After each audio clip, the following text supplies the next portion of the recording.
जय भारत। आज की क्लास से हम लोग स्टार्ट कर लेते हैं principle of mutual inclusion and exclusion.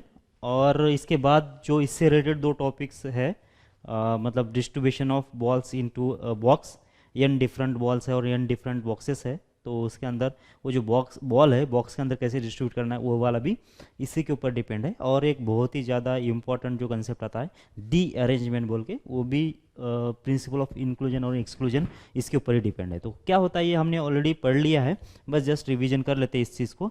तो पर अगर समझो तुमको चाहिए क्या कि ये यूनियन बी चाहिए, नंबर ऑफ ये यूनियन बी चाहिए, ये एंड बी के बीच में कितने एलिमेंट्स आते हैं वो अगर चाहिए तुमको, तो तुम कैसे निकालोगे? तो सीधे सीधा ये है कि तुम पहले तो नंबर ऑफ ये एलिमेंट निकालोगे, मतलब इतने एलिमेंट तुमने ले लिया, कंसिडर कर लिया, ये के एलिमेंट्स तुमने कंसिडर कर लिया। लेकिन हुआ क्या कि ये के एलिमेंट्स कवर करते समय तुमने मतलब जानबूझ के नहीं, लेकिन ऐसे ही मतलब बी के भी कुछ पार्ट इसमें आ गया। अब तो अभी उसको कुछ कंसिडर नहीं करते, आगे देख लेंगे हम लोग। फिर बाद में क्या करना है कि बी के भी एलिमेंट्स ऐड करना पड़ेगा तुमको। तो ये वाला जो बी वाला जो पोर्शन है पूरा, ये भी तुमने इसमें ऐड कर दिया। तो अनजाने में तुमसे हुआ क्या कि ये जो नंबर ऑफ ये कर लिया और नंबर ऑफ बी कर लिया, तो इन दोनों के चक्कर में जो ओवरलैपिंग पोर्शन था ये का एंड बी का, वो दो बार आ गया, है ना। मतलब कौन सा ये वाला जो पोर्शन था वो दो बार आ गया। तो इसको दोनों में से एक एक बार आ चुका है, तो हमको तो एक ही बार ही चाहिए था, इसलिए तुमको क्या करना पड़ेगा, इसको सब्ट्रैक्ट करना पड़ेगा इस टोटल आंसर में से। तो बस यही क्या है तुम्हारा इंक्लूजन एंड एक्सक्लूजन है। मतलब तुमको इसको इंक्लूड करना पड़ा तो इसको एक्सक्लूड करना पड़ा, ठीक है। मतलब तुम जब एक चीज़ को काउंट करने जाओगे, एक चीज़ को कोई से भी अगर चीज़ को काउंट करने जाओगे, तो उस चीज़ को काउंट करते वक्त शायद ऐसा हो सके कि कोई दूसरी चीज़ ऑटोमेटिकली काउंटेड हो जाए। फिर बाद में ऐसे अगर सब कुछ हम लोग एक बार काउंट कर लिया, तो जो चीज़ें रिपीटेड हो चुके थे वो हमको उसमें से घटाना पड़ेगा। यही बोलता है principle of inclusion and exclusion. यहाँ पे तो दो सेट दिया था, तो कोई ज़्यादा तकलीफ वाली बात नहीं थी। लेकिन जैसे से क्या होगा कि ये मतलब सेट इसमें बढ़ते जाएंगे, वैसे वैसे ये हमारा जो डायग्राम है वो मतलब ये सिचुएशन है वो क्रिटिकल बन जाएगा। तो हमको क्या करना पड़ेगा, मोर क्या चाहिए उसमें, अटेंशन चाहिए कि मतलब क्या क्या चीज़ें आ सकती है इसके अंदर। तो समझो ये मान लेते हैं कि एक सेट है तुम्हारे पास, और ये एक सेट है मान लेते हैं, और एक तीसरा सेट ये है, ऐसा तीन सेट दे दिया है तुमको। और यहाँ पे तुमको क्या चाहिए कि समझो मान लेते हैं ये तुम्हारा सेट कौन सा, ये है, ये सेट है तुम्हारा बी, और ये सेट है सी। तो तुमको चाहिए number of elements in set A, number of elements in set B, और number of elements in set C. मतलब समझो मान लेते कि तुमको A union B union C, मतलब तीनों सेट मिला के टोटल नंबर कितने एलिमेंट्स कवर हो रहे हैं या फिर कितना पार्ट कवर हो रहा है, अगर ये निकालना है तो तुमने क्या किया, सबसे पहले ए को गिन लिया, ए के जितने भी एलिमेंट्स थे वो तुमने इसमें काउंट कर लिया। तो देखो ये काउंट करते समय तुमको दिख रहा है कि कुछ बी का पार्ट इसमें कवर हो रहा है, कुछ सी का पार्ट कवर हो रहा है, बराबर ना। ये तो हमको उसका तो बाद में देखा जाएगा, पहले तो तुम इसको काउंट कर लो। तो तुमने नंबर ऑफ ये कर लिया, फिर क्या करोगे, नंबर ऑफ बी के एलिमेंट्स तुमने ऐड कर लिया। जब बी नंबर ऑफ बी कर रहे हो तो इस करते समय बी को ऐड करते समय देख लो, ये जो बीच वाला पोर्शन था, ये एंड बी वाला, ये दोनों तरफ से, ये से भी आ गया और बी से भी आ गया। लेकिन अभी हम लोग उसका कोई ट्रैक नहीं रख रहे, हम लोग आगे देख लेंगे इस चीज़ को। तो यहाँ पे नंबर ऑफ बी भी ऐड कर लिया, फिर बाद में नंबर ऑफ सी ऐड अगर कर लेते हैं, तो देखो सी को जब हम ले लेते हैं, तो ये जो सी एलिमेंट्स है, इसका मतलब ये वाले पूरे एलिमेंट्स, तो ये इतने एलिमेंट्स फिर से आ गए। तो अब दिख रहा होगा आपको कि कुछ जो पार्ट है वो ओवरलैपिंग हो रहा है और बार बार रिपीटेडली काउंट हो रहा है, बराबर। बार बार इसमें क्या हो रहा है कि ये काउंट हो रहा है। तो हमको क्या करना है कि जितना ये रिपीट काउंट हो चुका है उसको घटा देना है। तो क्या क्या देखो, ये जो बी इंटरसेक्शन सी वाला जो पोर्शन था, ये वाला जो पोर्शन था वो तो ए से भी आ गया था और बी से भी आ गया था। तो हमारा काम ये है कि इसको एक बार घटा देना है। तो नंबर ऑफ ये इंटरसेक्शन बी, ये तुमने घटा दिया। फिर सिमिलरली बी और सी के बीच में जो कॉमन पार्ट था वो भी दो बार आ गया था, तो इसको भी तुमने एक बार घटा दिया। फिर सी और बी के बीच में वही सीन हो रही थी, तो एक बार उसको भी घटा दिया तुमने, number of B intersection C, बराबर। क्या इतना करने से काम हुआ नहीं, अभी और भी दिक्कत है। क्या दिक्कत है, देखो ये वाला जो पोर्शन था दो बार आया था, ये वाला पोर्शन दो बार आया था, ये वाला पोर्शन दो बार आया था। बीच वाला पोर्शन, ये जो तीनों के बीच में था, वो टोटल तीन बार काउंट हुआ था। कैसे, ए से, बी से और सी से। और तुमने तीन बार इसको घटा भी दिया। देखो ये इंटरसेक्शन बी में ये टोटल आ गया, बी इंटरसेक्शन सी में ये पूरा आ गया, और ये इंटरसेक्शन सी में ये पूरा आ गया। मतलब ये जो बीच वाला जो इतना जो पोर्शन है ये वाला, ये तीन बार ऐड भी हुआ था और तीन बार सब्ट्रैक्ट भी होगा ऐसा करने के चक्कर में। तो मतलब क्या करना पड़ेगा, ये अभी ये यहाँ से ये इसमें काउंट हुआ नहीं है अभी, तो इसको एक बार हम लोग फिर से काउंट कर लेते हैं। तो इसका मतलब क्या होगा कि इसमें नंबर ऑफ ये इंटरसेक्शन बी इंटरसेक्शन सी, ये दोबारा ऐड करना पड़ेगा, तब जाके क्या होगा कि number of A union B union C के एलिमेंट्स तुमको ऐसे मिलेंगे। मतलब यहाँ से आपको साफ साफ दिखाई दे रहा होगा कि अगर तुमको A union B union C अगर करना है तो एक एक सेट से number of elements of A, number of elements of B, number of elements of C add कर लिया, फिर दोनों का जो इंटरसेक्शन है वो सब्ट्रैक्ट कर दिया तुमने, और तीनों का जो इंटरसेक्शन है क्या किया, फिर से ऐड कर दिया। मतलब क्या है कि एक एक एलिमेंट्स के एक एक सेट के एलिमेंट्स को ऐड किया, दोनों का जो इंटरसेक्शन है सब्ट्रैक्ट किया, तीन के एलिमेंट तीन जो सेट है, तीन सेट जो है उसका जो इंटरसेक्शन है उसको ऐड कर लिया। अगर समझो यहाँ पे 4 एलिमेंट्स होते तो क्या कर लेते तुम, तो 4 एलिमेंट्स होते तो तुम ऐसा कर लेते, या फिर n एलिमेंट्स होते तो A1 A2 A3 ऐसे कितने एलिमेंट्स है तुम्हारे पास, अगर n एलिमेंट्स होते समझो, अगर n एलिमेंट्स होते तो, और इसका अगर हमको चाहिए क्या, इंटरसेक्शन चाहिए या फिर यूनियन चाहिए, हम लोग यूनियन ही निकाल लेते हैं क्योंकि यूनियन के लिए हम लोग देख रहे हैं वैसे ही भी है। अगर मान लेते कि एक ऐसा यूनियन की बात चल रही है इसमें, तो तुमको इसका यूनियन अगर चाहिए तो इन बीच में यूनियन लगा दो, तो ये यूनियन कैसे निकलेगा, तो सबसे पहले तुमको करना क्या पड़ेगा कि ये एक एक एलिमेंट जितने भी है सेट के, मतलब हर एक सेट के एलिमेंट्स को इंडिविजुअली ऐड कर लो। मतलब क्या, number of A1, number of A2, number of A3, number of A4, number of n, ऐसे जितने भी सेट्स है वो सबको एक बार ऐड कर लिया। फिर इन दोनों का जितने भी दो के ग्रुप्स बन सकते हैं, है ना, जितने भी ग्रुप्स बन सकते हैं दो के, वो जो ग्रुप्स है उन दोनों का क्या इंटरसेक्शन लेके उसमें से घटा दो। तो ऐसा करने से जो कुछ तीनों में जो कॉमन आ रहे थे एलिमेंट्स या सब में जो कॉमन आ रहे थे वो फिर से सबके सब रिमूव हो जाएंगे। तो इसका मतलब क्या करना पड़ेगा, वो वाले जो एलिमेंट्स है तुमको ऐड करना पड़ेगा। तो इसका मतलब समेशन नंबर ऑफ ये इंटरसेक्शन, ये 2 इंटरसेक्शन, ये 3, ये वाला क्या करना पड़ेगा तुमको ऐड करना पड़ेगा। फिर अगर 4 एलिमेंट्स है तो इसका 4 का जो इंटरसेक्शन बनेगा वो तुमको क्या करना पड़ेगा, इसमें से घटा देना पड़ेगा। मतलब ऐसे चलते जाने वाला है तुम्हारा। तो ये चलते जाएगा कैसे, तुम्हारा ये 3 होगा और इंटरसेक्शन हो जाएगा ये 4, बस ऐसे चलते जाएगा ये। मतलब एक एक एलिमेंट को ऐड करो, दोनों को सब्ट्रैक्ट करो, 3 को ऐड करो, 4 को सब्ट्रैक्ट करो, 5 को ऐड करो, फिर 6 जो एलिमेंट 6 जो सेट्स आएंगे उसका जो इंटरसेक्शन है उसको फिर से क्या करना पड़ेगा, तुमको सब्ट्रैक्ट करते जाना पड़ेगा। तो ये क्या है, तुम्हारा principle of mutual inclusion exclusion है। अगर तुमको कुछ कॉमन चीज़ें निकालना है या फिर टोटल चीज़ें निकालना है तो, और जिसमें ओवरलैपिंग कुछ चीज़ें आ जाती है तो तुम उसको इस फॉर्मूले में डाल के भी सॉल्व कर सकते हो। ऑटोमेटिक मतलब एक चीज़ को ऐड किया, 2 को माइनस किया, 3 को ऐड किया, तो ऑटोमेटिक क्या होगा कि एक बार ही काउंट होगा। जैसे कि फॉर एग्जाम्पल मान लेते हैं, ऐसा एक प्रॉब्लम दे दिया, find the number of positive integers from 1 to 1000 which are divisible by at least 2, 3 और 5। मतलब ऐसे नंबर चाहिए हमको जो कि कम से कम 2 से डिविजिबल हो, 3 से डिविजिबल हो या फिर 5 से डिविजिबल हो, बराबर क्या। तो इसका मतलब क्या होगा कि हम मान लेते कि ये जो सेट है ये वाला, ये क्या है कि ये 2 से डिविजिबल नंबर्स है। ये कैसे 2 से डिविजिबल नंबर हो गया ये, ठीक है ना। और बी जो सेट है तुम्हारा क्या है, ये 3 से डिविजिबल नंबर है, बराबर, ये 3 से डिविजिबल नंबर हो गया। और जो सी सेट है वो क्या बोल रहा हूं मैं, ये होगा 5 से डिविजिबल नंबर। ओके, मतलब क्या है कि तुम्हारे पास 3 सेट है। तो ये मान लेते कि वेन डायग्राम बना लेता हूं मैं, ये है तुम्हारा यूनिवर्सल सेट, इसके अंदर एक सेट है ये सेट का मतलब कितना है कि ऐसा नंबर जो कि 2 से डिविजिबल है वो इस पूरे ब्लॉक में आ जाएगा, इस सर्कल में आ जाएगा। फिर बी सेट है, बी सेट का मतलब कितना होगा कि ऐसा नंबर जो कि 3 से डिविजिबल है, तो वो क्या आएगा कि बी ब्लॉक में आएगा। मैंने दोनों को कुछ ओवरलैप करवा दिया, मतलब ये दोनों के बीच में कुछ कॉमन पोर्शन रखा है। ये नंबर कौन से होंगे, मतलब यहाँ पे कुछ नंबर आ सकते हैं क्या, बिल्कुल 6 जो नंबर है वो तो 2 से भी डिविजिबल है और 3 से भी डिविजिबल है, मतलब 6 की पोजीशन यहाँ पे आएगी। फिर कौन सा नंबर है 12, जैसे 12 कैसा है, वो 3 से भी डिविजिबल है और 2 से भी डिविजिबल है। इसका मतलब क्या होगा कि ये इसके कॉमन पोर्शन में आएगा। लेकिन ऐसे कुछ नंबर है, जैसे मान लेते कितना 8 है, 8 नंबर सिर्फ किससे डिविजिबल है, 2 से डिविजिबल है, 3 से डिविजिबल नहीं है। इसका मतलब जो 8 है बस इतने, ये बी के बाहर ही आएगा, ए के अंदर और बी के बाहर आएगा। और बी में कैसे आएंगे, जैसे कि 9 नंबर है, 9 कैसा है, सिर्फ 3 से डिविजिबल है और 2 से डिविजिबल नहीं है, मतलब ये जो इतना जो पोर्शन होगा सिर्फ 9 का होगा। यहां तक सही है। फिर अभी और एक सेट है, कौन सा, सी सेट। अब इसमें भी क्या होगा कि ये शायद इसमें सी सेट जो है 5 से डिविजिबल है, तो कुछ ऐसे नंबर है जो कि 2 से भी डिविजिबल है और 5 से भी डिविजिबल है, वो यहाँ पे आ जाएंगे।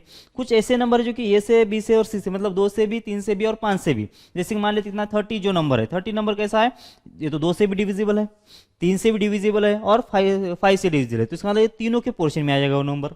और बी और सी से डिविजिबल होने वाले नंबर, मतलब जैसे कि 15 है, 15 कैसा है कि 3 से भी डिविजिबल है और 5 से भी डिविजिबल है। और जैसे कि यहाँ पे मान लेते 10 है, 10 5 से भी डिविजिबल है और कैसे 2 से भी डिविजिबल है। मतलब ऐसा सिचुएशन है कि कुछ 3 सेट्स है, उसमें कुछ एलिमेंट्स है, और वो एलिमेंट्स कुछ बी और सी के बीच कॉमन है, कुछ ए और सी के बीच में कॉमन है, कुछ ए और बी के बीच कॉमन है, और कुछ ए बी सी के बीच में कॉमन है। इस सबको हमको ऐड करना है। अब हम लोग ऐसा तो नहीं करेंगे कि एक एक नंबर तो देख के नहीं बैठेंगे कि अरे यार ये नंबर इसमें आ रहा है, इसमें आ रहा है, तो एक एक ऐसी लिस्ट तो नहीं बनाएंगे। ठीक है, तो ऐसे समेशन करने के लिए, ऐसे नंबर्स को समेशन करने के लिए जो हम लोग अभी तक देख रहे थे कौन सा है, म्यूचुअल इंक्लूजन एक्सक्लूजन, ये काम आएगा। तो हम लोग कैसे कर, हमको क्या करना है, वैसे हमको निकालना है number of A union B union C, मतलब number of A union B union C, मतलब ए के अंदर, बी के अंदर और सी के अंदर कितने एलिमेंट्स है, ये हमको ढूंढना है। सही है क्या? तो उसके लिए फॉर्मूला क्या है, मतलब उसमें फॉर्मूला है कि नंबर ऑफ ए, मतलब ए से ए के अंदर कितने एलिमेंट्स है, फिर बी के अंदर कितने एलिमेंट्स है, फिर सी के अंदर कितने एलिमेंट्स है, ये पहले निकाल दो। फिर इसमें कुछ रिपीटेशन हो रहा होगा और वो हमको घटाना पड़ेगा। वो कैसे होगा कि ए एंड बी के अंदर जितने कॉमन एलिमेंट्स है वो घटा दो, बी एंड सी के अंदर जितने कॉमन एलिमेंट्स है उसको हटा दो, फिर बाद में सी एंड ए के अंदर जितने भी एलिमेंट्स कॉमन है उसको घटा दो। तो तुमने 3 एलिमेंट्स को ऐड किया था, 3 एलिमेंट्स, 3 मतलब 3 सेट को ऐड किया था, और उनके जो कॉमन पोर्शन है उसको सब्ट्रैक्ट कर दिया। मतलब क्या होगा कि ये वाला बीच वाला पोर्शन एक बार कैंसिल, ये वाला बीच वाला पोर्शन कैंसिल, ये वाला बीच वाला एक पोर्शन कैंसिल। इनका तो कोई दिक्कत नहीं है, 2 बार ऐड होगा तो एक बार ऐड हो, एक बार सब्ट्रैक्ट होगा। इसका भी कोई दिक्कत नहीं, 2 बार ऊपर से और नीचे से ऐड हुआ तो ये एक बार सब्ट्रैक्ट होने से इसका कोई दिक्कत नहीं है। सिमिलरली इसका, लेकिन बात किसकी है, इस वाले पोर्शन की। ये 3 बार ऐड हुआ था, 3 बार निकल गया बेचारा, तो इसको एक बार हमको ऐड करना पड़ेगा। तो इसको ऐड कर लो तो नंबर ऑफ कितना आएगा, ये इंटरसेक्शन बी इंटरसेक्शन सी, ये होने वाला है, ये जैसे कि हमने पहले भी लिख के दिया है तो उसके हिसाब से। अब यहां पे देख लेते हैं, तो number of A union B union C निकालना है, मतलब ये 2 से डिविजिबल, 3 से डिविजिबल और 5 से डिविजिबल चाहिए नंबर। तो नंबर ऑफ ये कितने आएंगे बोलो, तुम्हारे पास नंबर कितने हैं, 1 to 1000 है, मतलब 1000 नंबर है, उसमें 2 से डिविजिबल नंबर कितने होंगे, ये हो जाएगा तुम्हारा नंबर ऑफ ये। ठीक है, और ये कितना है, ये हो जाएगा 500, ये हो गए तुम्हारे नंबर ऑफ ये एलिमेंट्स। सही है क्या? क्योंकि अगर मेरे पास 10 डिजिट है, 10 नंबर है, 10 में से कितने 2 से डिविजिबल है, अगर ये निकालना है तो 2 4 6 8 और 10, ये ऐसे होगा ना, मतलब कितना होगा 10/2, इतने नंबर्स हमारे पास कैसे ये होगा मतलब जितने नंबर चाहिए उसको 2 से डिवाइड कर लो, उतने नंबर हमारे डिविजिबल हो जाएंगे 2 से। अब नंबर ऑफ बी चाहिए, मतलब 3 से डिविजिबल होने वाले नंबर कितने होंगे, टोटल नंबर है 1000 और इसको हम लोग 3 से डिवाइड कर लेंगे।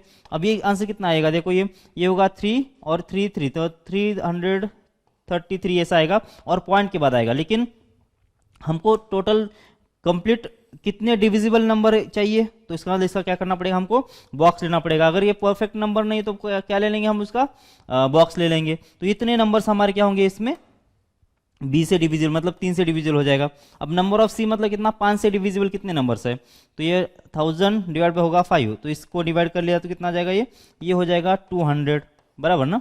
तो 200 नंबर कैसे है, 5 से डिविजिबल है, 333 नंबर कैसे है, 3 से डिविजिबल है, और 2 से डिविजिबल होने वाले 500 नंबर्स है। तो ये तो हुआ इनका आंसर, ये इसका मिल गया, इसका मिल गया और इसका मिल गया। अब ये इंटरसेक्शन बी, मतलब ए एंड बी से डिविजिबल होने वाला, मतलब 2 एंड 3 से डिविजिबल होने वाले नंबर कैसे, देखो ये 6 है, 12 है, 18 है, 24 है। इसका मतलब क्या करना पड़ेगा हमको, ए एंड बी से जो डिविजिबल नंबर होंगे, मतलब number of A intersection B इसमें जो आएगा वो कैसे आएगा, वो आएगा 1000 डिवाइडेड बाय, अब ये का कितना, ये कितना है 2 है, 2 से डिविजिबल, बी मतलब 3 से डिविजिबल, तो ये तो ए एंड बी से डिविजिबल होना चाहिए, मतलब दोनों का एलसीएम ले लो, कितना आएगा 6, मतलब 6 से जो डिविजिबल होगा नंबर वो क्या आएगा, ये इंटरसेक्शन बी के अंदर आ जाएगा। तो देख लो कितना आ रहा है वैसे, ये होगा 1 और कितना आएगा, और 6 आएगा 6, मतलब 166 ये नंबर्स आ गए। सिमिलरली निकाल दो अब ये कैसा, number of B intersection C के अंदर, बी मतलब कितना है 3 से डिविजिबल, सी मतलब कितना है 5 से डिविजिबल, मतलब कितना होगा 15 से डिविजिबल होने वाले नंबर्स कितने हैं, देख लो ये तो होगा 15 से डिवाइड कर देना है तुमको, तो कितना होगा ये, तो 5 से पहले डिवाइड कर लो तो कितना आएगा, ये 200 आएगा शायद ऊपर, ठीक है, और नीचे कितना आएगा, ये आएगा 3, तो कितना रहा है 200/3, तो कितना आएगा, ये होगा 66 नंबर्स हो जाएंगे। इसका बॉक्स भी लेना है हमको, बराबर ना, ये डिवाइड करके बॉक्स भी निकालना था इसका, ठीक है। फिर बाद में लेना है कौन सा, ये इंटरसेक्शन सी, ये इंटरसेक्शन सी में कितना आ जाएगा, तो 1000 नंबर्स है हमारे पास, और 5 × 2 मतलब 10 से डिवाइड करेंगे तो कितना होगा, ये 100 होगा, तो मतलब टोटल 100 नंबर हो गया। और लास्ट में कितना चाहिए तुमको, ये इंटरसेक्शन बी इंटरसेक्शन सी, मतलब तीनों से जो डिविजिबल नंबर ऐसे कितने हैं, तो वो होंगे कितने, 1000 डिवाइड बाय, ये नंबर है 2 से डिविजिबल, ये नंबर है 3 से डिविजिबल है, ये नंबर है कैसा 5 से डिविजिबल, तो टोटल कितना होगा, ये 30 से डिविजिबल होने वाले कितने नंबर से वो निकालना पड़ेगा। तो 3 3 कैंसिल होने के बाद कितना आएगा 33। तो इतने नंबर्स होंगे तुम्हारे 3 से डिविजिबल, ये तुमको शायद मालूम होगा। तो ये सारे नंबर्स इसमें रख के इसका आंसर निकाले थे। तो पहले तो तुम इन तीनों का एडिशन करोगे, कितना आ रहा है तीनों का एडिशन, मतलब ये बी सी का एडिशन कितना हो रहा है वैसे ये होगा 3 और यहाँ पे भी आएगा 3 और होगा ये कितना 10, सही है क्या। ये 5 और 3 और 2 5, 5 और 5 कितना होगा 10 होगा। तो 1033 ये टोटल कितना है तुम्हारा, इन तीनों का एडिशन है। अब इन तीनों का एडिशन कर लेते हैं, इस नंबर का, इस नंबर का, इस नंबर का। ये है 166, ये है 100 और ये 66, कितना होगा देखो ये 66 और 66 कितना हो जाता है 126, है ना। 126 और 132 होगा शायद, है ना। ये होगा कितना 2 और ये होगा 3 और हो जाएगा कितना ये, और ये होगा 332। इन तीनों का जब एडिशन करेंगे तो कितना आएगा 332 ये आ जाएगा। तो इन दोनों का डिफरेंस लेना है, हम लोग ले लेंगे बाद में। और इसके बाद क्या करना पड़ेगा कि ये जो नंबर है उसमें ऐड करना पड़ेगा। पहले इन दोनों का डिफरेंस ले लो, कितना आ रहा है देख लो, ये हो जाएगा 1 और ये हो जाएगा 0 और ये हो जाएगा 7। तो 701 ये आ गया इन दोनों का डिफरेंस, और इसमें ये नंबर जो है ऐड कर देंगे तो कितना आएगा 734 ये आ जाएगा। मतलब टोटल कितने होंगे, टोटल ऐसे 734 नंबर है जो कि 2 से डिविजिबल है, 3 से डिविजिबल है और 5 से भी डिविजिबल होना चाहिए। क्या आपको समझ में आ रही क्या बात आपको। ये नंबर निकालना, ये नंबर निकालना, ये नंबर निकालना, तीनों को ऐड कर देना है। ये दोनों का जो इंटरेस्टेशन में जो नंबर आ रहे हैं उनको ऐड कर लो और ऊपर वाले में से घटा दो, और बाद में जो तीनों के जो इंटरेस्टेशन में नंबर आ रहे हैं उसको भी ऐड करना पड़ेगा। ठीक है, ओके तो आगे बढ़ते हैं। Find number of veg in which 5 distinct balls can be distributed in 3 different boxes if no box remains empty। क्या है कि 3 हमारे पास बॉक्स है, मान लेते हैं बॉक्स 1 हो गया, ये होगा B1 हमारा, और ये है हमारा B2, बॉक्स 2 है, और ये है तुम्हारा बॉक्स 3। तुमको चाहिए क्या, तुमको ऐसे डिस्ट्रीब्यूशन चाहिए, ये बॉक्स 3 जिसमें 5 बॉल हमको डिस्ट्रीब्यूट करना है, मतलब 5 बॉल उसमें रख देना है, और कौन सा है बॉक्स एम्प्टी नहीं होना चाहिए। अगर हमको ऐसा बोला जाता है, समझो कि मेरे पास कितने n बॉल्स है, मतलब n बॉल्स है और r बॉक्सेस है, ठीक है, ये सारे डिफरेंट है ऐसा मान के चलो, है ना। तो number of distributions without any restriction कितना होगा ये, तो हर एक बॉल के लिए मेरे पास r बॉक्स होंगे।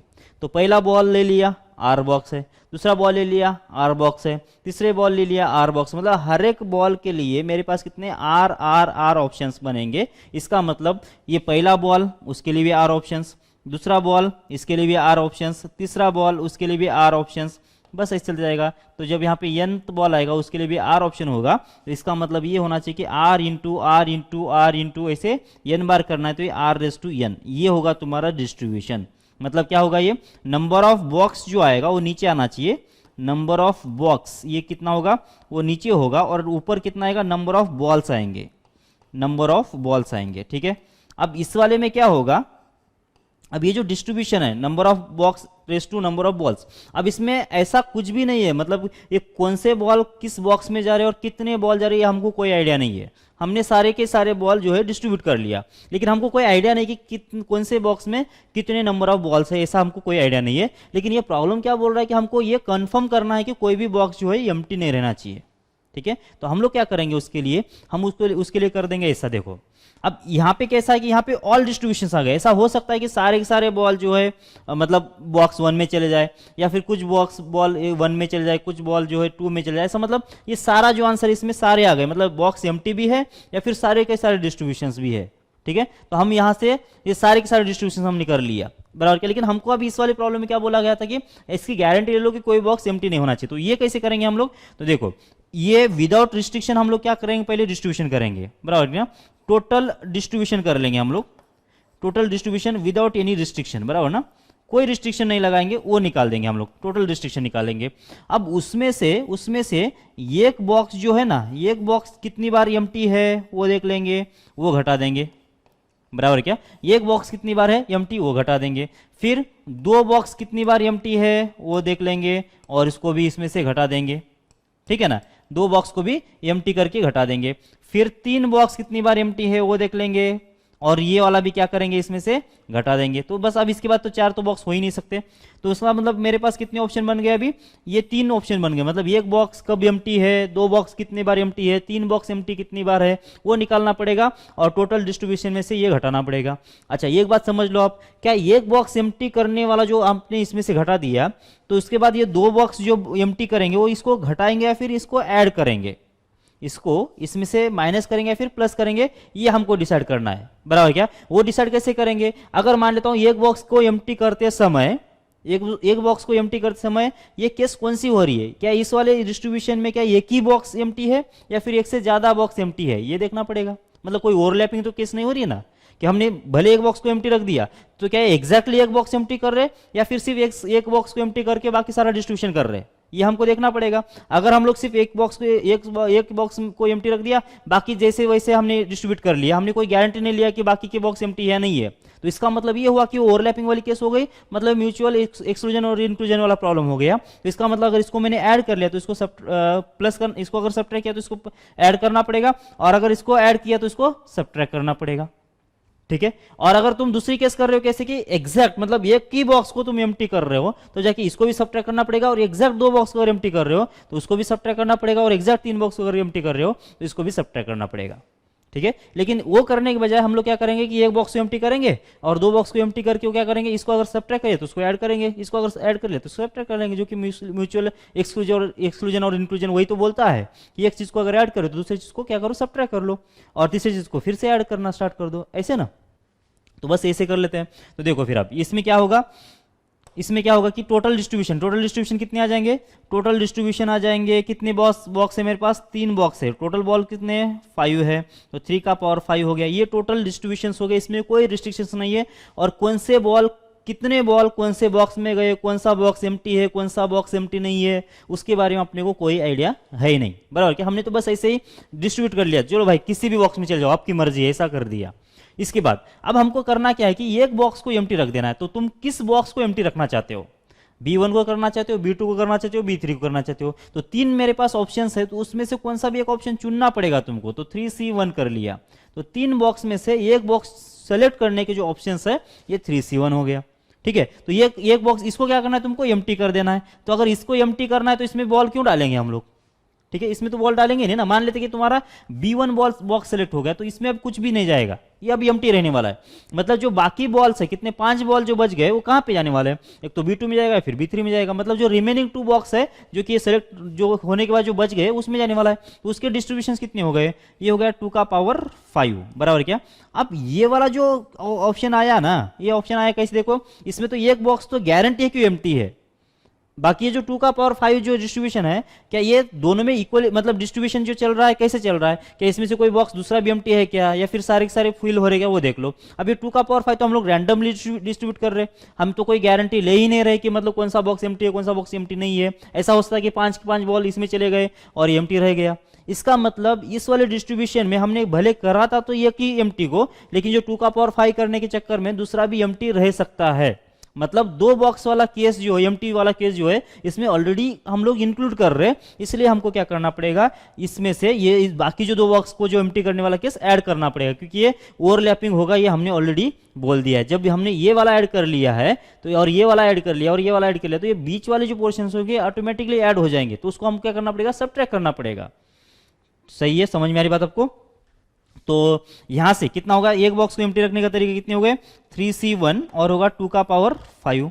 सही है, अब 2 बॉक्स को तुमको क्या करना है, एम्प्टी रख देना है, तो वो भी निकाल लेते हैं। 2 बॉक्स को जब एम्प्टी करना है तो क्या वो कितने कंडीशन कितने होंगे केसेस, तो कौन से 2 बॉक्स, तो 3C2, 2 बॉक्स कौन से भी एम्प्टी होंगे, तो मान लेते B1 और B2 एम्प्टी हो सकता है, फिर B1 और B3 एम्प्टी हो सकता है, फिर B2 और B3, 3 ऑप्शन बनेंगे। देखो 3C2 का आंसर 3 ही आएगा। ठीक है, तो इतने बॉक्स क्या हो गए, एम्प्टी हो, इतने बार ये 2 बॉक्स एम्प्टी हो सकते हैं। अब 2 बॉक्स अगर एम्प्टी रहेगा तो अब मतलब मान लेता हूं कि 2 बॉक्स अगर सेलेक्ट हो चुके हैं तो इसमें एक भी बॉल नहीं जाएगा, तो बाकी जो बॉल बचेंगे किस में जाएगा, बस ये लास्ट वाले एक ही ऑप्शन है ना उसके लिए, तो लास्ट वाला एक ही बॉक्स उसके लिए ऑप्शन है। तो उसके कितने नंबर ऑफ केसेस होंगे, ये हो जाएगा 3C2 और हो जाएगा 1:5। सही है, अब 3 बॉक्स एम्प्टी अगर कर लिया तो ऐसा कोई केस बन ही नहीं सकता। तीनों बॉक्स अगर तुमने एम्प्टी रख दिया तो बॉल कहां पे डालेंगे फिर, बराबर ना। तो इसका मतलब क्या होगा कि ये इसका कोई केस नहीं बनेगा, ये तो हो गया 0, बस इतना आंसर आ जाना चाहिए तुम्हारा। इसको सॉल्व करके देख लो कितना आंसर आ रहा है। ये होगा 3 का पावर 5 माइनस हो जाएगा 3c1 मतलब 3 होगा, और 2 का पावर 5 का 2 का पावर 5, और ये भी कितना हो जाएगा, ये भी हो जाएगा प्लस ये 3 होगा, बस इतना ही। तो बस ये जो भी आंसर है इसको सॉल्व कर लो, तो ये तुम्हारे नंबर ऑफ ऑप्शंस हो जाएंगे। ठीक है, समझ मेरी बात आपको। टोटल में से एक बॉक्स को एम्प्टी करो, प्लस 2 बॉक्स को एम्प्टी करो, माइनस 3 बॉक्स को एम्प्टी करो, ऐसे कितनी बार भी आ गए तो ये रिमेन्स एम्प्टी हो जाएगा। ठीक है, अगर किसी को लग रहा होगा कि अगर ये प्रॉब्लम हम लोग ऐसे कर सकते हैं कि एक एक बॉल इसमें से डिस्ट्रीब्यूट पहले कर देंगे, मतलब 3 बॉल निकाल देंगे पहले 5 में से, और तीनों को एक एक बॉक्स में रख देते हैं, कितनी बार, 3 फैक्टोरियल टाइम्स। मतलब अगर तुम ये कुछ कोई सोच रहा होगा तो बंदा वो गलत हो जाएगा। देखो ये 5c3 मतलब 3 बॉल तुमने निकाल दिया और 3 बॉक्स है तुम्हारे पास, तो 3 बॉल 3 बॉक्स में रखने का तरीका कितना हो गया, 3 फैक्टोरियल हो गया। ठीक है, फिर बाद में बच गए 2 बॉल और 3 बॉक्स, तो इसका मतलब उसको रैंडमली डिस्ट्रीब्यूट कर लो, कैसे, 3 का पावर 2। तो ये अगर कर रहे हो तो ये गलत हो जाएगा। क्यों, क्योंकि इसके अंदर रिपीटेशन वगैरह आ जाता है, तो ये नहीं चलेगा। क्यों नहीं चलेगा, चलो मान लेते हैं कि एक छोटा सा एग्जांपल लेते हैं। ये बॉल जो है 1 इसमें चला गया, और बॉल 2 अगर इसमें चला जाता है, और बॉल 3 अगर इसमें चला गया। ठीक है, मान लेते हैं जो बाकी 2 बॉल बचेगा ना, कौन से, बॉल 4 बॉल 5, ये इसी में भेज देता हूं मैं। बॉल कितना 4 और बॉल 5 अगर ये इसमें भेज दिया हमने, तो ये तुम्हारा एक स्टैंडर्ड डिस्ट्रीब्यूशन एक इस टाइप का रहेगा। अब दूसरा क्या होगा, देखो पहले तुमने जो B1 B2 B3 रख दिया ना, इसको भी तो सेलेक्ट कर लिया है तुमने। इसको पहले सेलेक्ट किया था, कहां सेलेक्ट किया तुमने, यहां पे सेलेक्ट किया। 5c3 पे क्या किया कि तुमने 5 में से 3 बॉल सेलेक्ट कर लिया, मतलब B1 B2 B3 तुमने सेलेक्ट कर लिया था, पहले इसको डिस्ट्रीब्यूट कर लिया, बाद में B4 और B5 को रैंडमली रख दिया। तो शायद मान लेते हैं कि एक डिस्ट्रीब्यूशन का केस ऐसा बन सकता है कि B1 इसको चला गया, B2 इसको चला गया, B3 इसको चला गया, और B4 B5 इसको चला गया। ये ऑलरेडी केस इसमें आ चुकी है। अब दूसरा सिनेरियो देख लेते हैं। अगर यहाँ पे 5c3 में से तुम्हारे 3 बॉल सेलेक्ट हो गए, कौन से सेलेक्ट हो गए, मान लेता हूं B1 सेलेक्ट हो गया, B2 सेलेक्ट हो गया, और B4 सेलेक्ट हो गया, ऐसे। अब इनको ये 3 सेलेक्ट होने के बाद 3 फैक्टोरियल टाइम्स इसको हम लोग क्या करेंगे, डिस्ट्रीब्यूट भी, अरेंज भी कर लेंगे 3 बॉक्स में। तो कैसे होगा ये, चलो मान लेते B1 इसमें चला गया, B2 इसमें चला गया, और B4 इसमें चला गया। मतलब यहां तक का काम हो गया तुम्हारा, एक सीन बोल रहा हूं मैं इसे, तो यहां तक काम हो गया। अब इसके बाद क्या है कि 2 बॉल तुम्हारे फिर भी बच रहे, और 2 को तुम रैंडमली 3 बॉक्स में डिस्ट्रीब्यूट कर रहे हो, कैसे, 3 का पावर 2। तो ये जो रैंडम डिस्ट्रीब्यूशन है वो ऐसा मान लेता हूं कि जो दोनों बॉल है इसमें चले गए, मतलब कौन सा आ गया, B3 और B5 अगर इसमें आ गया, तो देखो ये केस, इसमें कितने बॉल आ गए, 3 बॉल आ गए, और इसमें एक ही बॉल है, इसमें एक बॉल है। मतलब ये जो केस है, ऊपर वाला जो डिस्ट्रीब्यूशन है, ये जो दूसरी केस है, ये वाला जो डिस्ट्रीब्यूशन है, ये दोनों के दोनों केसेस में इंक्लूड हो गए इस वाले डिस्ट्रीब्यूशन में, इस वाले केस में, क्या। लेकिन अगर देखा जाए तो दोनों सेम ही है ना। कैसे, यहाँ पे B1 है तो यहाँ पे B1 है, यहाँ पे B2 है तो यहाँ पे B2 है, यहाँ पे B3 B4 B5 है, यहाँ पे B4 B3 B2 है, B5 है। इसका मतलब इसमें नंबर ऑफ बॉल सेम है, इसमें नंबर ऑफ बॉल सेम है, इसमें नंबर ऑफ बॉल सेम है, और एग्जैक्टली सेम ही है। तो मतलब दोनों तो सेम ही चीज को रिप्रेजेंट करना चाहिए था, लेकिन इसमें काउंट तो अलग अलग हो रहा है, इसलिए ये क्या होगा कि ये गलत हो जाएगा। ऐसा नहीं करना है, मतलब एक एक बॉल पहले रख के बाकी को डिस्ट्रीब्यूट नहीं कर रहे हो। ठीक है, तो यही तरीका है तुमको इसको सॉल्व करने का, और ऐसे ही करो। क्लियर है चीज, आगे बढ़ते हैं। नंबर ऑफ ए कितना है, 5 है, नंबर ऑफ बी कितने, 3 है, और हमको बोला गया क्या है कि नंबर ऑफ ऑन टू फंक्शन चाहिए ए से लेकर बी के बीच में। ऑन टू फंक्शंस क्या होते हैं, मैं पहले बोल दूं कि ये अगर कोई सेट है और अगर यहाँ पे बी सेट है, तो ए से लेकर बी तक के बीच में अगर हमको फंक्शन डिफाइन करना है, ये टू बी अगर फंक्शन डिफाइन करना है, तो इसको हम लोग बोलते हैं डोमेन। ये होता है हमारा डोमेन, और ये भाई साहब होता है रेंज। मतलब जो जहाँ तक जाता है ये फंक्शन, वो जो सेट होता है उसको बोलते हैं हम लोग रेंज। अब अगर रेंज के अंदर कोई एक्स्ट्रा एलिमेंट नहीं है जिसका प्री इमेज ए के अंदर नहीं हो, मतलब क्या होना चाहिए, इसमें जितने भी एलिमेंट्स है, इसमें कितने बोला है कि 3 बोला गया है।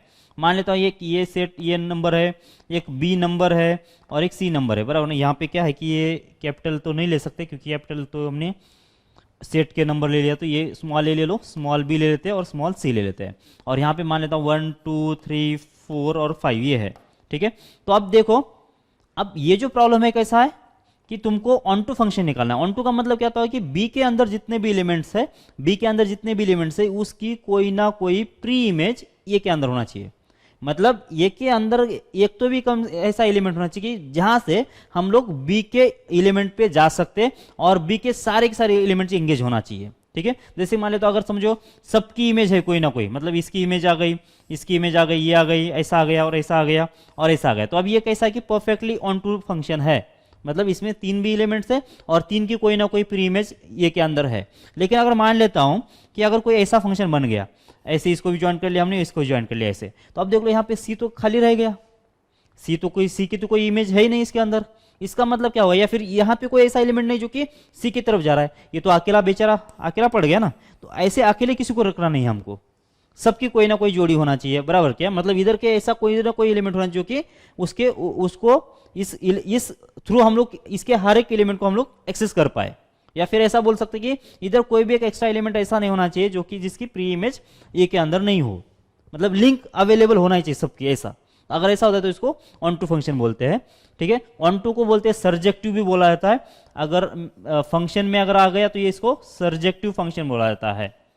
ऑन टू का मतलब कितना होता है, सर्जेक्टिव फंक्शन होता है, ठीक है। तो नंबर ऑफ सर्जेक्टिव फंक्शन बोलने दो या फिर ऑन टू बोलने दो, सेम ही मीनिंग है। अब देखो ये जो प्रॉब्लम है, अब पीछे वाले प्रॉब्लम की बात कर लेते हैं, है ना, ये वाली प्रॉब्लम की बात। इसमें क्या बोला था हमको 5 बॉल दिया था और 3 बॉक्स दिया था, और कौन सा ही बॉक्स एम्प्टी नहीं होने के लिए कितने डिस्ट्रीब्यूशन है वो हमको बोला गया था। क्या ये जो प्रॉब्लम है और ये प्रॉब्लम सेम है क्या? मेरे पास 5 बॉल है, 3 बॉक्स है, ये 5 बॉल 3 बॉक्स में डिस्ट्रीब्यूट करना है, कोई भी बॉक्स एम्प्टी नहीं होना चाहिए। एम्प्टी नहीं होना चाहिए मतलब ये बॉक्स अगर इस बॉल में चला, ये जो बॉल है इस बॉक्स में चला गया तो इसकी लिंक लग गई इसके साथ, ये बॉल अगर इस बॉक्स में चला गया तो इसकी लिंक लग गई इसके साथ। मतलब क्या होगा कि इस तीनों बॉक्स के अंदर कोई ना कोई एलिमेंट होना चाहिए, मतलब किसी ना किसी तो लिंक होना चाहिए ना। समझ में आ रही बात आपको? तो इसका मतलब ये हुआ कि ये जो प्रॉब्लम है और पिछला वाला जो प्रॉब्लम है वो सेम ही है, बस इसमें जो डोमेन के एलिमेंट्स है वो बॉल का काम करेंगे, और जो बी के जो एलिमेंट है मतलब रेंज का जो एलिमेंट्स है वो बॉक्स का काम करेंगे। मतलब ये बॉल ये 3 बॉक्स में से किसी भी एक बॉक्स में जा सकता है, मतलब ये एक एलिमेंट, ये तीन जो एलिमेंट है इसके अंदर किसी भी एक एलिमेंट के साथ अटैच में आ सकते हैं। ये दूसरा एलिमेंट, ये 3 जो एलिमेंट्स है उसके बीच में किसी के बीच में एक रिलेशन बना सकते हैं, बराबर ना। तो इसका मतलब ये हुआ कि ये अब इसको बॉल मान लो, इसको बॉक्स मान लो, ये बॉल है 3 बॉक्स है तो किसी भी एक बॉक्स में चला जाएगा, ये दूसरा बॉल है 3 बॉक्स है किसी भी एक बॉक्स में चला जाएगा। लेकिन होना क्या चाहिए कि कम से कम ये 5 एलिमेंट्स, ये सारे के सारे एलिमेंट्स को कवर करना चाहिए, तीनों एलिमेंट्स को कवर करना चाहिए। मतलब क्या होना चाहिए कि ये तीनों बॉक्स में कम से कम एक तो भी एलिमेंट अपना जाना चाहिए। तो इसका मतलब इसका भी आंसर क्या होगा, पिछले वाले जैसे ही होगा, मतलब कितना 3 का पावर 5 माइनस हो जाएगा 3c1 इंटू होगा 2 का पावर 5 और कितना आ जाएगा ये प्लस हो जाएगा 3c2 और होगा 1 का पावर 5, बस यही आंसर आएगा। अब इसको जस्टिफाई कैसे करेंगे, तो देखो ऐसा करेंगे, नंबर ऑफ फंक्शंस कितने होते हैं इसके मतलब डोमेन के जो एलिमेंट्स है वो ऊपर आएंगे, यहाँ पे क्या आना चाहिए, number of elements in codomain, codomain मतलब रेंज के अंदर जो आते हैं, ठीक है। इसका पावर कितना हो जाएगा, डोमेन के एलिमेंट्स जितने भी है उसके इतने पावर आ जाएंगे, मतलब नंबर ऑफ बी के जो एलिमेंट्स है नीचे आ जाएंगे, नंबर ऑफ बी नीचे और ऊपर आएगा नंबर ऑफ ये होते हैं इसके नंबर ऑफ फंक्शंस, बराबर है क्या। और ये फंक्शंस सारे हो जाएंगे, मतलब ऐसा होता है कि 5 एलिमेंट इसके साथ लिंक में आ सकते हैं, 5 दूसरे के साथ लिंक में आ सकते हैं, या फिर 2 इसके साथ आ जाएंगे, एक खाली रहे, ऐसे सारे मतलब सारे केसेस में आ गए।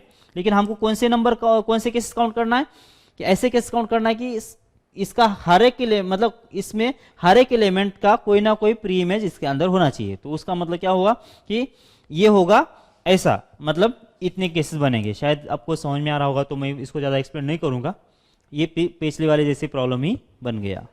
ओके तो अभी डी अरेंजमेंट पढ़ लेते हैं। डी अरेंजमेंट का मतलब क्या होता है, मान लेते हैं मेरे पास n लेटर्स है और n इनवोलप्स है, मतलब एक छोटा सा एग्जांपल ले लेते हैं हम लोग।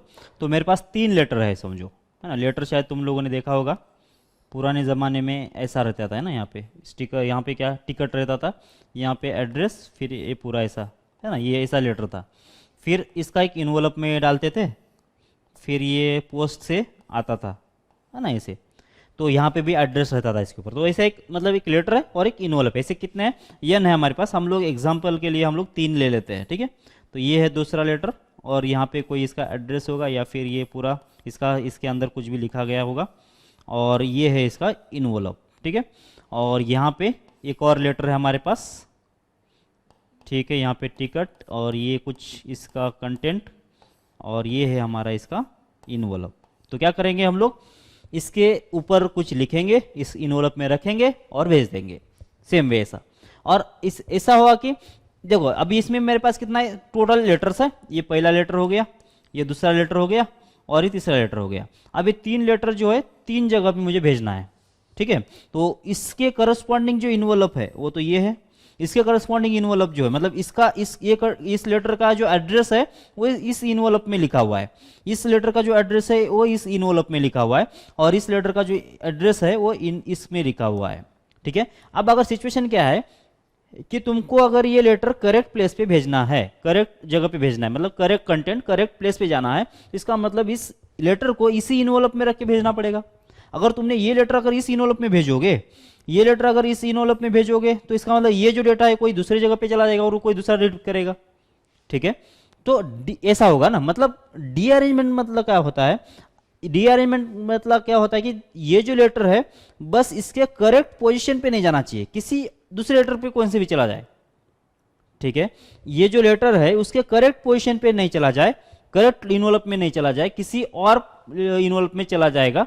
वैसे दूसरे के लिए भी ये जो लेटर है इसके खुद के इनवलप में नहीं चला जाए, बाकी किसी दूसरे के अगर इनवलप में चला गया, और ये जो लेटर है इस खुद के लिए इनवलप में नहीं चला गया, किसी और के चला जाता है, तो ऐसा जो मतलब जो ये हो जाता है कि मतलब रॉन्ग जो प्लेसमेंट होता है सभी लेटर्स का, उसको क्या बोला जाता है हम लोग, डी अरेंजमेंट बोला जाता है। डी अरेंजमेंट का मतलब ये होगा कि सारे के सारे लेटर रॉन्ग एड्रेस पे चले जाना चाहिए, इसका मतलब ये होगा।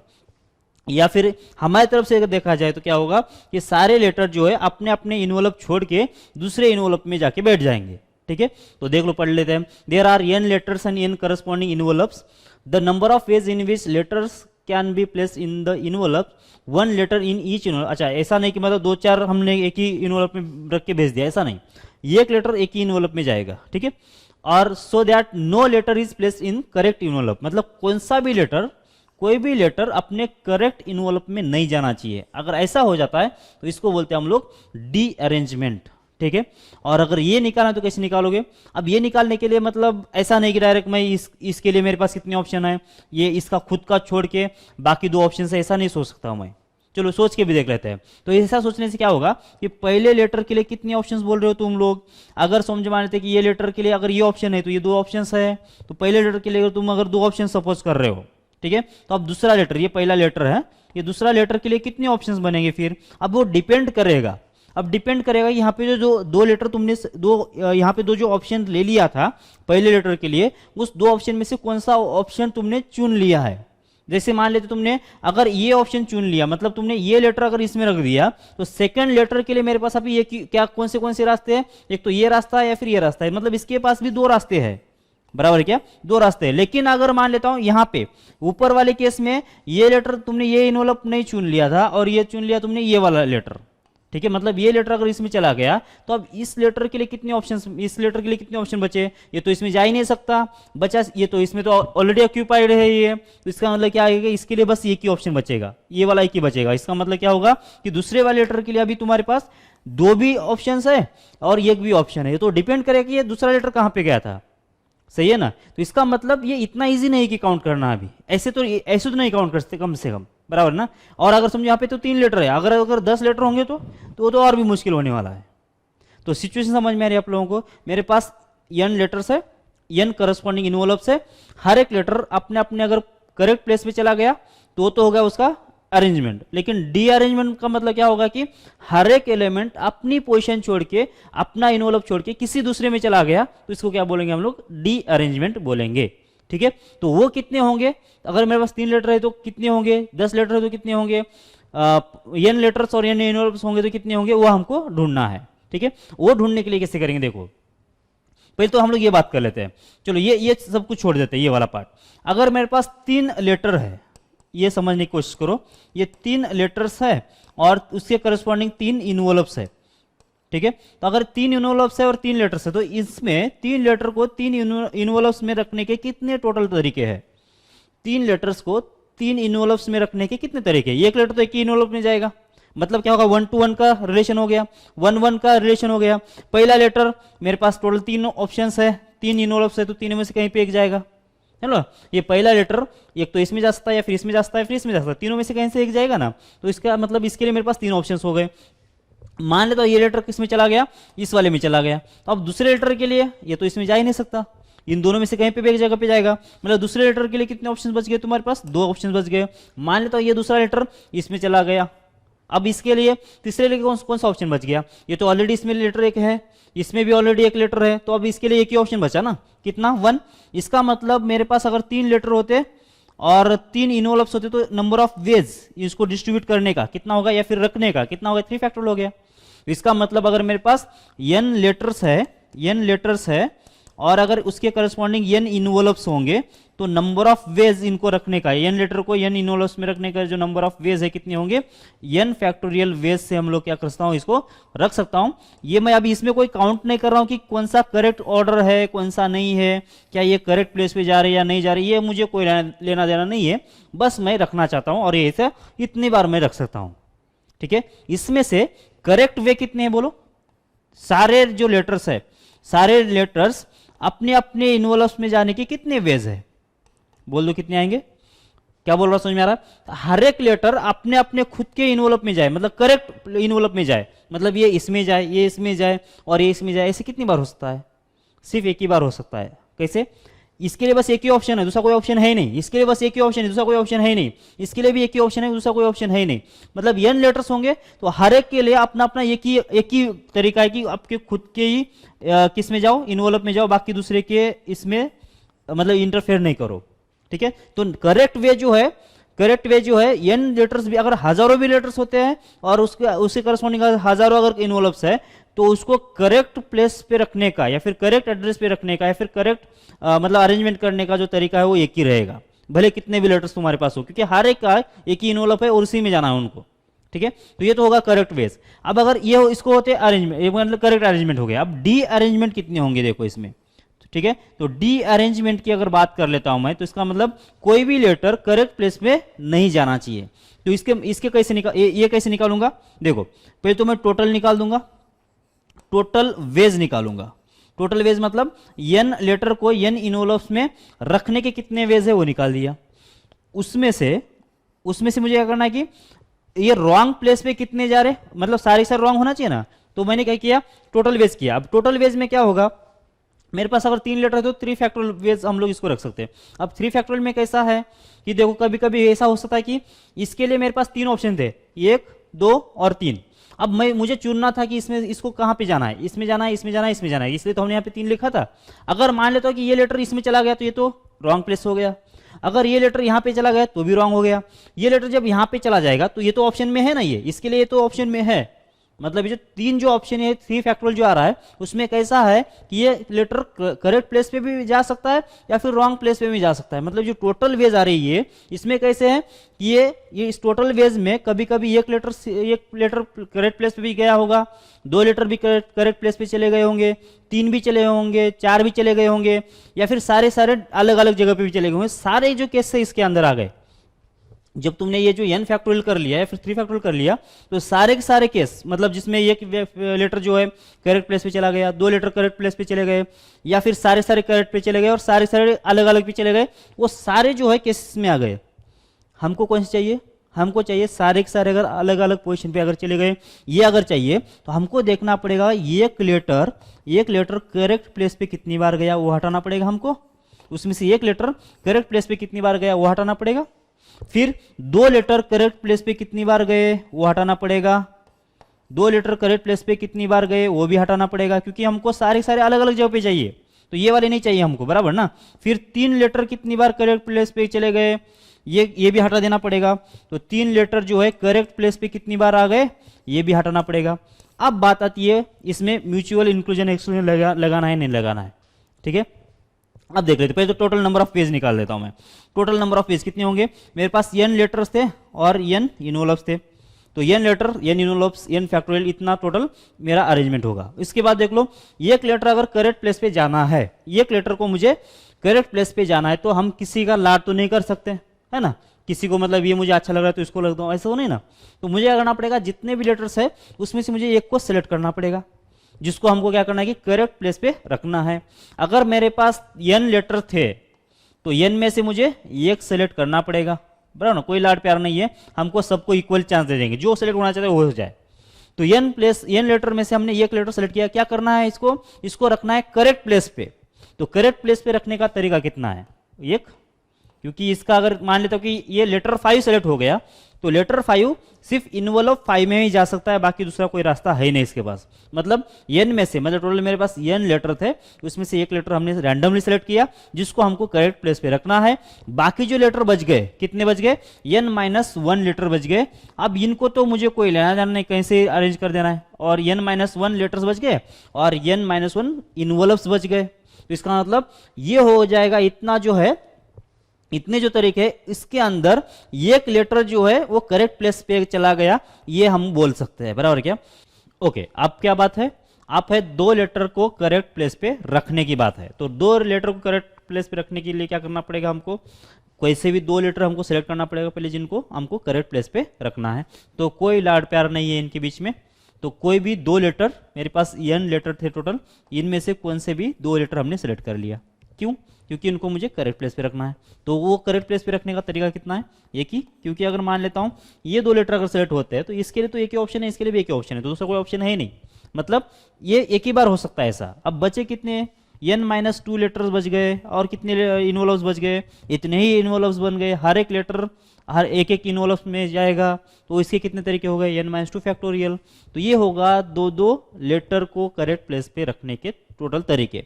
अब इसमें क्या है कि ये जो तरीका है दो लेटर को करेक्ट प्लेस पे रखने का, ये ऑलरेडी इसमें कवर हो चुका है, क्योंकि n-1 फैक्टोरियल लिखा था ना, इसमें ऐसा हो सकता है कि कुछ लेटर करेक्ट प्लेस पे चले गए होंगे, कुछ और जगह पे चले गए होंगे। तो ये तो हमने कोई गारंटी नहीं लिया ना यहाँ से, इसका मतलब ये वाला जो केस है इसमें ऑलरेडी कवर हो चुकी है। इसलिए बाय यूजिंग मैथमेटिकल कौन सा, वो इंक्लूजन एक्सक्लूजन वाला, अगर इसको हमने माइनस कर दिया है तो हमारा कर्म, ये हमारा क्या है कि कर्तव्य ये है कि इसके अंदर हमको क्या करना पड़ेगा, ये वाली केस ऐड करना पड़ेगा। तो nc2 और होगा ये n-2 फैक्टोरियल। सिमिलरली तीन लेटर को अगर मुझे करेक्ट प्लेस पे रख देना है तो इसका मतलब n में से तीन लेटर को सिलेक्ट कर लो पहले, ये करेक्ट प्लेस पे जाने का एक ही तरीका है, और n-3 फैक्टोरियल बाकी लेटर्स अरेंज होंगे। जबकि इसमें दो लेटर को सेलेक्ट करेक्ट प्लेस पे रखा है, n-2 लेटर को हमने रैंडमली अरेंज किया है, तो इसका मतलब ये वाली केस इसमें भी कवर हुई होगी, इसमें भी कवर हुई होगी।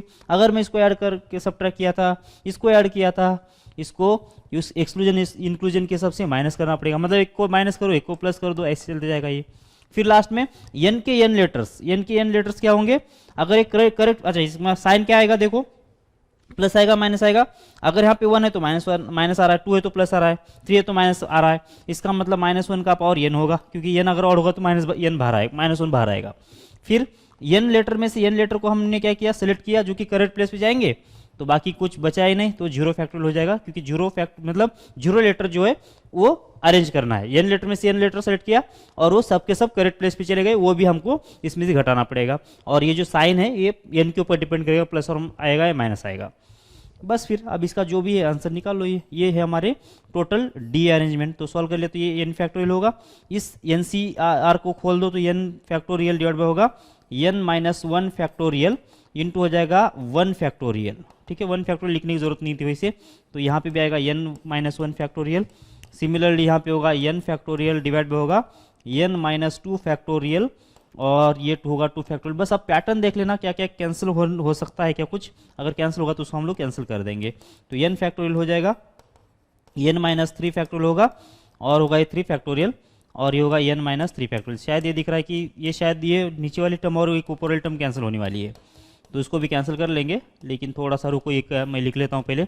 तो n फैक्टोरियल आएगा और 0 फैक्टोरियल आएगा, बस ऐसा हो गया तुम्हारा। ये देख लो, ये कैंसिल होगा, इसके साथ ये कैंसिल होगा, ऊपर लिखा ही नहीं क्या हमने, n-2 लिखा होगा ना ये, तो n-2 फैक्टोरियल। ठीक है, इस साथ कैंसिल होगा, ये वाला इसके साथ कैंसिल होगा, बस ऊपर कुछ उधर तो कुछ लिखने की जरूरत नहीं है।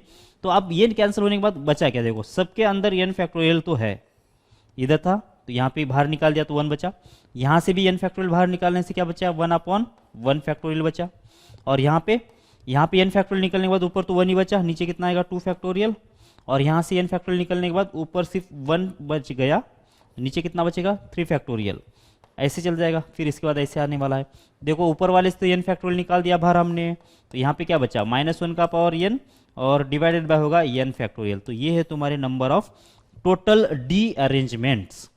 अगर n हमारे पास क्या होते हैं, n अगर हमारे पास लेटर्स होते हैं और n अगर इन्वॉल्व्स होते हैं, तो इसका मतलब क्या होगा, ये उसका जो डी अरेंजमेंट है कितनी बनेगी, n factorial into 1 minus 1/1 factorial plus 2/2 factorial minus 1/3 factorial, ऐसे कहाँ तक, -1 का power n divide by n factorial तक हो जाएगा।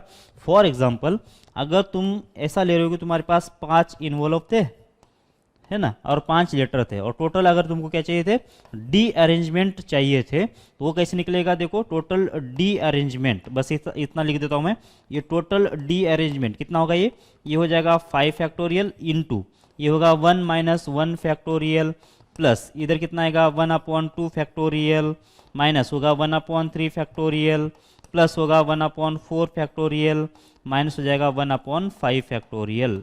बस हो गया ये ऐसे, ठीक है। तो ये 1 माइनस 1 कैंसिल, ठीक है।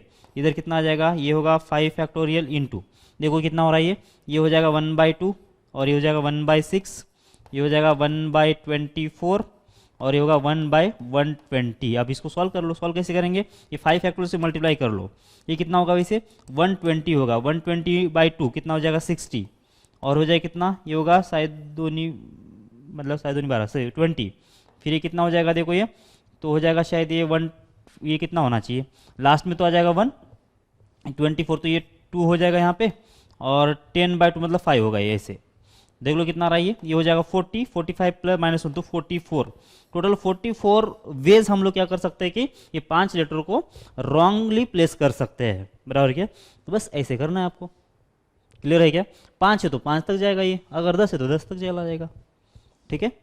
कुछ क्वेश्चंस कर लेते हैं इसके ऊपर।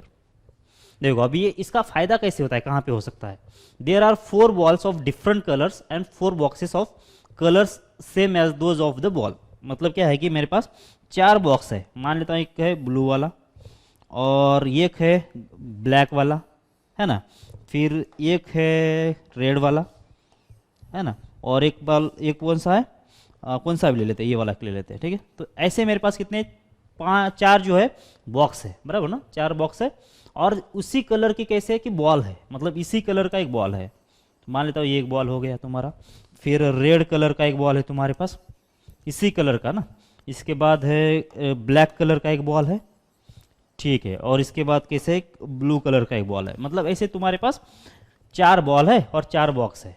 अब करना क्या है तुमको करना ये है कि ये जो बॉल है इस बॉक्स में रखना है, बॉल जो है बॉक्स में रखना है, लेकिन जो बॉल का कलर है और बॉक्स का कलर जो है मैच नहीं होना चाहिए। पढ़ लो अभी, बराबर। तो 1 in each box could be placed in such a way that ball does not go to the box of its own color।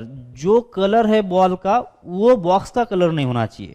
क्या ये डी अरेंजमेंट का प्रॉब्लम हो गया क्या, मतलब ये तुम्हारा लेटर हुआ, ये तुम्हारा इन्वॉल्व होगा, बस ये लेटर इसके करेक्ट प्लेस पे नहीं जाना चाहिए। करेक्ट प्लेस मतलब क्या होगा इस वाले केस में, जो बॉल का कलर है वही तुम्हारे बॉक्स का कलर होना चाहिए, ये नहीं होना चाहिए। ये नहीं होना चाहिए मतलब क्या होगा कि ये तुम्हारा जो बॉल है ये यहाँ पे जा सकता है, यहाँ पे जा सकता है, यहाँ पे जा सकता है, बस इसमें नहीं जा सकता। ये जो बॉल है यहाँ पे नहीं जा सकता, इसमें जा सकता है, इसमें जा सकता है और इसमें जा सकता है। ये बॉल इसमें नहीं जा सकता, मतलब ये बाकी 2 में जा सकता है। ये बॉल इसमें नहीं जा सकता, बाकी 3 में जा सकता है। क्लियर है ये चीज़। तो इसका मतलब ये हुआ कि ये 4 मेरे पास बॉल दे दिया है, 4 मेरे पास क्या दे दिया है, इसको बॉल बोलो या फिर लेटर बोलो, और 4 जो है इन्वॉल्व दे दिया है, ऐसा बोल दो। या फिर 4 बॉल दे दिया है, या फिर 4 क्या दे दिया है, लेटर बॉक्स दे दिया, क्या बॉक्स दे दिया है, बराबर क्या। अगर ये 4 लेटर 4 इन्वॉल्व है और अपने करेक्ट प्लेस पे नहीं जाना चाहिए, तो ऐसे कितने तरीके होना चाहिए। कुछ और कंडीशन दिया है क्या, बोलो। 1 in each box could be placed, हाँ चलो कोई दूसरी कोई कंडीशन है नहीं, मतलब तुमको निकालना है क्या है कि इसके बस डी अरेंजमेंट निकालना है। तो कैसे निकालोगे, 4 फैक्टोरियल 1 माइनस 1/1 फैक्टोरियल प्लस हो जाएगा 1/2 फैक्टोरियल, फिर होगा 1/3 फैक्टोरियल प्लस हो जाएगा 1/4 फैक्टोरियल। बस अब इसको मल्टीप्लाई कर लो, कितना हो जाएगा, ये 1 और 1 तो कैंसिल होगा, तो ये होगा 24 बाय होगा 2, फिर आएगा यहाँ पे कितना 24 बाय होगा 6 और ये होगा 24/24, मैंने मल्टीप्लाई कर दिया है। तो इधर से आएगा 12 और इधर से आ जाएगा कितना, साइड चौक 24 तो 4 और ये हो जाएगा 1, तो कितना हो रहा है, ये टोटल 9 ऑप्शंस हो गए तुम्हारे, ठीक है। तो टोटल 9 वेज हम लोग क्या कर सकते हैं, ये बॉल जो है इस बॉक्स में रख सकते हैं, जो कि अलग अलग कलर, मतलब बॉल का और बॉक्स का कलर मैच ना हो पाए। ठीक है, आगे बढ़ते हैं। 7 people leave their bags outside a temple and returning after worshipping picked one bag each at random. In how many ways? At least one and at most 3 of them get their correct bags. क्या है कि 7 लोग है ना, मंदिर गए हुए हैं। मान लेता हूँ ये पहला है ना, और ये है दूसरा, कुछ लड़कियां भी हो सकती है वैसे ना, ये और ये तीसरा है, और ये है चौथा, और ये पांचवा, मतलब ऐसे 7 लोग है ना। हर एक को नहीं लिखेंगे अभी हम लोग, तो ये 6 निकाल दिया तो एक ही निकालना है ना बाकी, चलो इसको ये भी निकाल लेते हैं।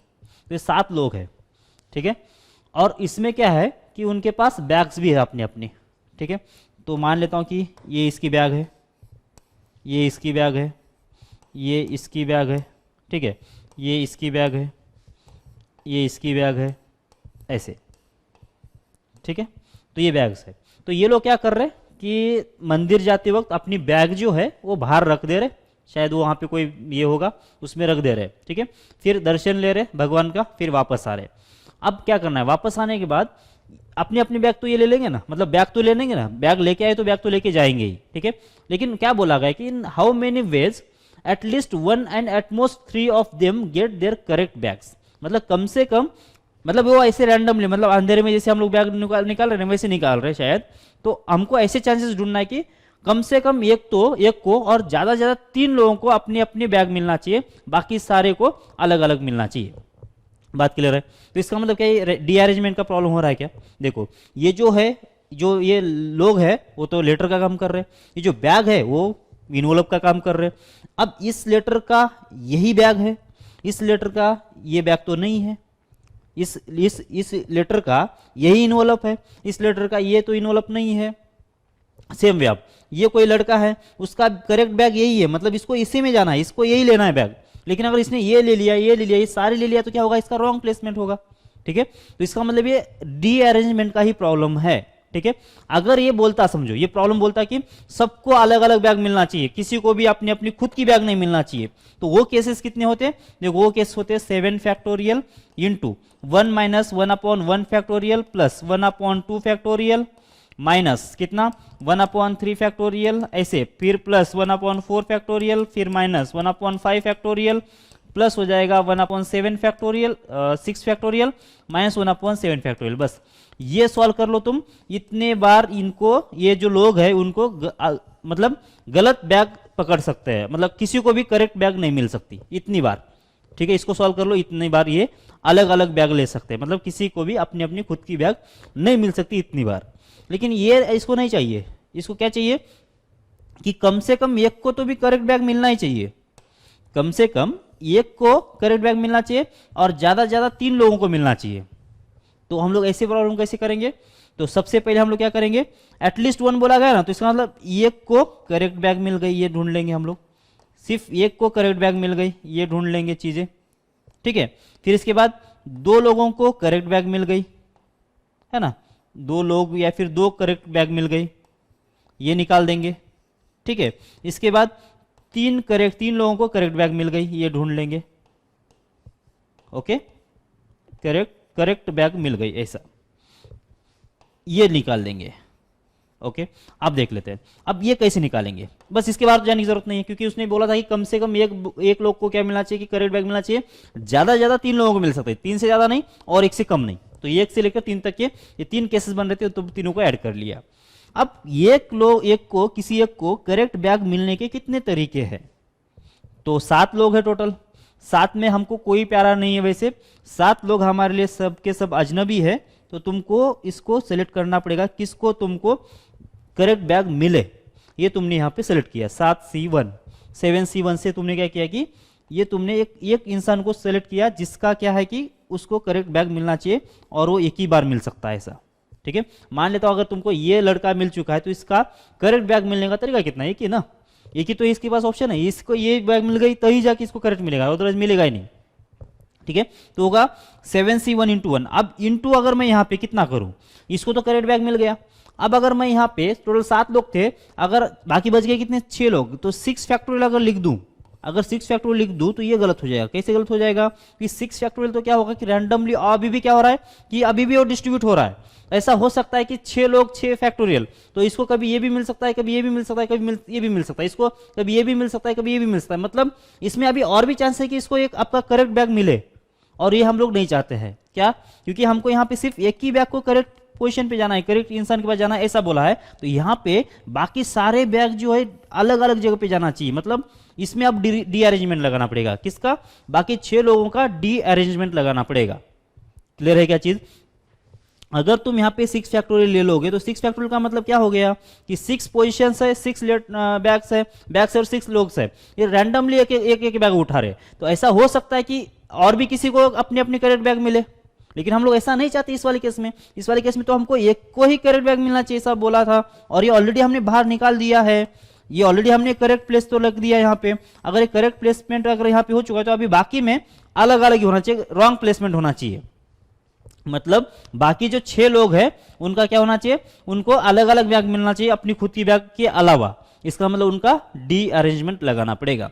तो ये जो पहली वाली केस है उसका आंसर कितना होगा, देखो ये 7C1, ये करेक्ट प्लेसमेंट चला गया।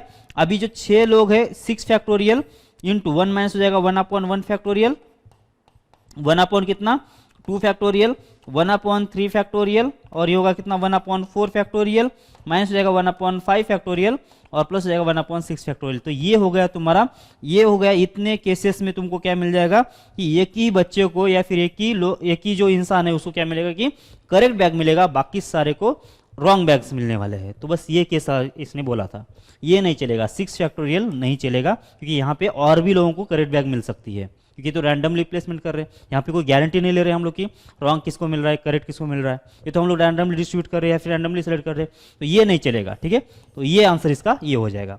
ये होगा कौन सा, एक बैग जो है करेक्ट जगह पे चले गई, एक बैग जो है करेक्ट इंसान को मिल गई। अब दूसरा एक केस था तुम्हारा कौन सा, 2 जो बैग है वो क्या चाहिए तुमको, करेक्ट प्लेस पे चाहिए, है ना। 2 बैग जो है करेक्ट इंसान को, मतलब अपने अपने मालिक को वो बैग मिलना चाहिए। तो ऐसे कितने केसेस होंगे, तो कौन से 2 बैग है वो निकालना पड़ेगा। वो कौन से 2 भाग्यशाली बैग्स है जो कि अपने अपने मालिक के पास जा रहे, तो 7C2 ये अपने अपने मालिक के पास जा रहे। तो तरीका कितना है इसका, ये बैग के जो मालिक होंगे वो एक ही होंगे। तो पहली बैग उसके मालिक के पास चलेगी, दूसरी बैग उसके मालिक के पास चलेगी। तो ये होगा 7C2 × 1 टाइम्स। अब जो बाकी जो बच गए बैग्स कितने हैं, 5। अब 5 बैग जो है अपने अपने मालिक के पास नहीं जाना चाहिए, किसी और के पास जाना चाहिए। तो 5 बैग है, 5 लोग है, कितनी बार ऐसा हो सकता है, 5 फैक्टोरियल अगर बोलोगे तो बहुत गलत हो जाएगा वो, क्योंकि वहाँ पे कोई गारंटी नहीं कि मतलब वो रॉन्ग ही जा रहा है बोल के। तो हमको रॉन्ग जाना चाहिए, इसकी गारंटी लेना पड़ेगा। मतलब इस 5 वाले केस में, इस 5 वाले इसमें क्या लगाना पड़ेगा, फिर से हमको डी अरेंजमेंट लगाना पड़ेगा। तो इंटू हो जाएगा कितना, 5 फैक्टोरियल इंटू हो जाएगा 1 - 1 फैक्टोरियल, प्लस हो जाएगा 1/2 फैक्टोरियल, इधर से आएगा 1/3 फैक्टोरियल, ये होगा 1/4 फैक्टोरियल, माइनस हो जाएगा 1/5 फैक्टोरियल। सही है, बस हो गया इतना। फिर अब कितना चाहिए, 3 जो बैग है, मैक्सिमम 3 बैग बोला था। अब 3 बैग जो है अपने अपने मालिक के पास चले गए, जो इनका हकदार है, बराबर ना। तो वो भी कौन से होंगे, तो 7 लोग थे, उसमें से 3 लोग या फिर 3 बैग, कौन सा बोलो, 3 बैग बोलो या 3 जो मालिक बोल दो, जिनके पास अपने अपनी बैग आने वाली है। दोनों में कौन सा भी कोई सेलेक्ट करो, कोई फर्क नहीं पड़ेगा, जाना तो इनको करेक्ट प्लेस पे ही जाना है। तो इसका मतलब वो एक ही तरीका होगा। ठीक है, इसके बाद क्या होगा, बच गया अभी 4 बैग्स और 4 लोग, इनको खुद की बैग नहीं मिलना चाहिए। तो इसका मतलब फिर से यहाँ पे डी अरेंजमेंट लगाना पड़ेगा। तो ये होगा 1 - 1 फैक्टोरियल, 1/2 फैक्टोरियल, माइनस होगा 1/3 फैक्टोरियल, और ये होगा प्लस 1/4 फैक्टोरियल। बस ये होगा। अब इन तीनों को ऐड कर दो तुम, ये प्लस और ये ऐड करने से तुमको क्या मिल जाएगा, करेक्ट इसका जो आंसर है वो मिल जाएगा। ठीक है, सॉल्व कैसे करोगे तुम, सॉल्व कर लो, इसको 5 से मल्टीप्लाई कर लो अंदर, तो क्या होगा कि ये ईजी पड़ेगा। वैसे तो ये इसको तो हमने ऑलरेडी सॉल्व कर लिया था, ये 44 कुछ आ रहा था लास्ट वाले केस में। ठीक है, 7C2 निकाल दो, इसको मल्टीप्लाई कर लो, जो भी आंसर आ लिख लो, और ये ऐड कर दो इनका, तो ये तुम्हारा फाइनल आंसर हो जाएगा। ठीक है, तो ये था तुम्हारा डी अरेंजमेंट। इससे पहले ये किसके ऊपर डिपेंड है, वैसे म्यूचुअल एक्सक्लूजन एंड इंक्लूजन के ऊपर है। इसके क्वेश्चंस की प्रैक्टिस कर लो तुम, है ना, बस इतना ही इसका तरीका है। बस डी अरेंजमेंट मतलब अपने खुद की पोजीशन छोड़ के किसी और की पोजीशन पे जाना, या फिर कोई लेटर है अपने खुद के इनवलप में जाने के बजाय किसी और के इनवलप में चला गया, या फिर कोई बॉल का कलर है किसी बॉक्स उस सेम कलर के बॉक्स में नहीं जाए, किसी और कलर के बॉक्स में चला जाए, ऐसे वाली चीज़ें जो होती है उसको हम लोग डी अरेंजमेंट बोलते हैं। और इसका मतलब डी अरेंजमेंट का मतलब ऐसा नहीं कि सिर्फ इसको करेक्ट प्लेस में नहीं, करेक्ट प्लेस नहीं मिले, इस चीज़ को सिर्फ करेक्ट प्लेस में नहीं मिले और बाकी सारे को करेक्ट प्लेस पे मिले, ऐसा नहीं। जितने भी चीज़ें यहाँ पे लिखा हुआ है, जितने भी चीज़ें हमको दिया गया हो, सबको अलग मतलब अपनी खुद की करेक्ट पोजीशन नहीं मिलना चाहिए। इसको भी ये बॉक्स नहीं मिलना चाहिए, इसको ये बॉक्स नहीं मिलना चाहिए, इसको ये बॉक्स नहीं मिलना चाहिए, इसको मतलब हर एक को अपना अपना करेक्ट पोजीशन न मिले और उसके अलावा मिले, इसको हम लोग क्या बोलते हैं, डी अरेंजमेंट बोलते हैं। ठीक है, तो आज क्लास में इतना ही, मिलते हैं अगली क्लास में। जय भारत।